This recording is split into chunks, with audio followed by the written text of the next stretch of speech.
ક્યારે વિચાર્યું છે કે એક ખુશ અને સમૃદ્ધ સમાજ બનાવવામાં સરકારની ભૂમિકા શું હોય છે? આ સવાલ છે ને એ આપણા બધાના જીવનને સીધો સ્પર્શે છે.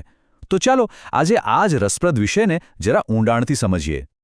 આજે આપણે એ જ જોવાના છીએ કે સરકાર સામાજિક અને આર્થિક રીતે શું ભૂમિકા ભજવે છે.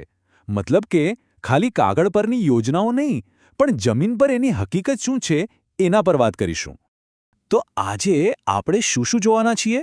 સૌથી પહેલાં તો કલ્યાણ રાજ્યનો મતલબ શું છે એ સમજીશું. પછી આપણા બંધારણમાં આ વિશે શું લખ્યું છે એના પર એક નજર નાખીશું. ત્યાર પછી હેલ્થ અને એજ્યુકેશન જેવા ક્ષેત્રોમાં સરકાર શું કરી રહી છે એ જોઈશું. સામાજિક વિકાસ અને આપણી સુરક્ષાની પણ વાત કરીશું. અને છેલ્લે આ બધામાં એક નાગરિક તરીકે આપણો શું રોલ છે એ પણ જાણીશું. તો ચાલો શરૂઆત કરીએ આપણા પહેલા મુદ્દાથી. આ કલ્યાણ રાજ્ય શું છે અને સરકાર લોકોની સુખાકારી માટે કઈ રીતે કામ કરે છે? તો સવાલ એ છે કે આ કલ્યાણ રાજ્ય એટલે શું? જો એકદમ સાદી ભાષામાં કહીએ તો આ એક એવી સિસ્ટમ છે જ્યાં સરકાર પોતાના નાગરિકોની સામાજિક અને આર્થિક રીતે ભલાઈ થાય એની જવાબદારી લે છે. અને મજાની વાત તો એ છે કે આપણા દેશના બંધારણનો પણ આ જ હેતુ છે. એટલે કે સરકાર એ સુનિશ્ચિત કરે કે લોકોને ખોરાક, પીવાનું શુદ્ધ પાણી, સારી હેલ્થકેર અને શિક્ષણ જેવી જે પાયાની જરૂરિયાતો છે એ મળે, જેથી કોઈ પણ પાછળ ના છૂટી જાય. હવે જુઓ, આ કોઈ ખાલી સારો વિચાર નથી. આ તો આપણા બંધારણમાં લખાયેલી એક ગેરંટી જેવું છે. તો ચાલો જોઈએ કે આપણું બંધારણ આ બાબતે સરકારને કયો રસ્તો બતાવે છે. આપણા બંધારણનો જે ભાગ 4 છે ને, એમાં રાજ્યનીતિના માર્ગદર્શક સિદ્ધાંતો આપેલા છે. હવે આ એવા સિદ્ધાંતો છે જેને કોર્ટમાં જઈને લાગુ કરાવી શકાતા નથી, પણ દેશ ચલાવવા માટે એને એકદમ મૂળભૂત એટલે કે ફંડામેન્ટલ માનવામાં આવે છે. આ સિદ્ધાંતો કેટલા મહત્વના છે એ સમજાવતા ડૉક્ટર B.R. આંબેડકરે પોતે કહ્યું હતું કે ભવિષ્યમાં કારોબારી અને ધારાસભા બંને દ્વારા દેશના શાસનમાં લેવામાં આવતી તમામ કાર્યવાહીનો આધાર આ સિદ્ધાંતોને બનાવવો જોઈએ. મતલબ કે સરકાર જે પણ કામ કરે એનો પાયો આ સિદ્ધાંતો હોવા જોઈએ. અને આ સિદ્ધાંતો ખાલી શબ્દોની રમત નથી. એમાં તો ચોક્કસ લક્ષ્યો આપેલા છે. જેમ કે સમાજમાં દરેકને સામાજિક, આર્થિક અને રાજકીય ન્યાય મળવો જોઈએ, દરેકને રોજગારીના પૂરતા સાધનો મળે એ જોવાનું, અને લોકોના આરોગ્ય અને પોષણનું સ્તર સુધરે એની પણ જવાબદારી સરકારની છે.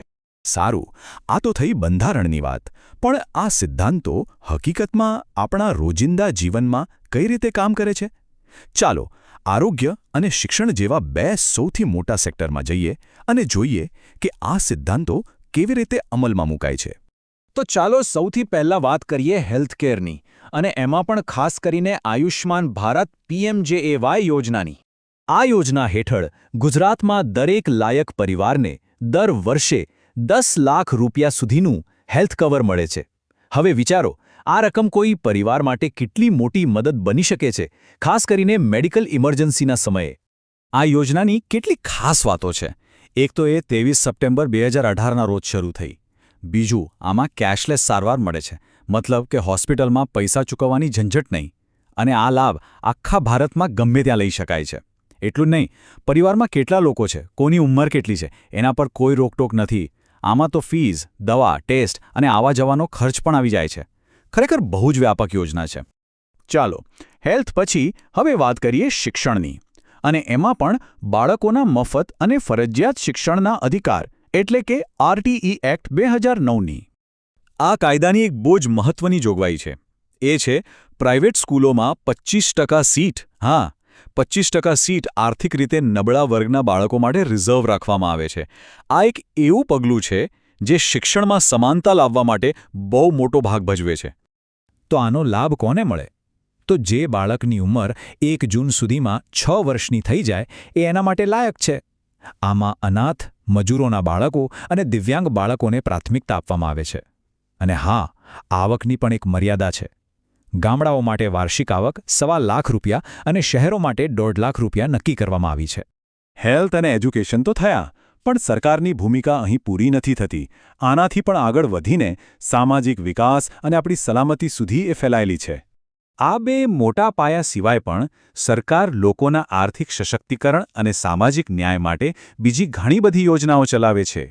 જો આપણે ઉદાહરણ જોઈએ તો એક તરફ છે ડૉક્ટર આંબેડકર આવાસ યોજના, જે ઘર બનાવવા માટે પૈસાની મદદ કરે છે, તો બીજી તરફ છે માનવ ગરિમા યોજના, જે કોઈને પોતાનો ધંધો શરૂ કરવો હોય તો એના માટેના સાધનો ખરીદવામાં મદદ કરે છે.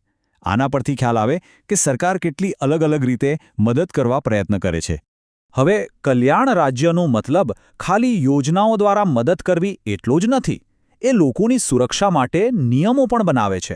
અને આનું સૌથી સારું ઉદાહરણ છે રોડ સેફટી, જેના માટે મોટર વ્હીકલ એક્ટ છે. આપણે બધા જાણીએ છીએ, જેમ કે હેલ્મેટ કે સીટ બેલ્ટ ન પહેર્યો હોય તો દંડ થઈ શકે છે, લાયસન્સ પણ સસ્પેન્ડ થઈ શકે.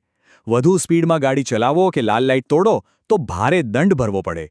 અને જો કોઈ નશામાં ડ્રાઇવિંગ કરતું પકડાય તો દંડ સાથે જેલની પણ જોગવાઈ છે. આ બધા નિયમો આખરે તો આપણી પોતાની સુરક્ષા માટે જ છે, બરાબર ને? ઓકે, તો સરકારે યોજનાઓ બનાવી, નિયમો બનાવ્યા, પણ હવે એક મોટો સવાલ આવે છે.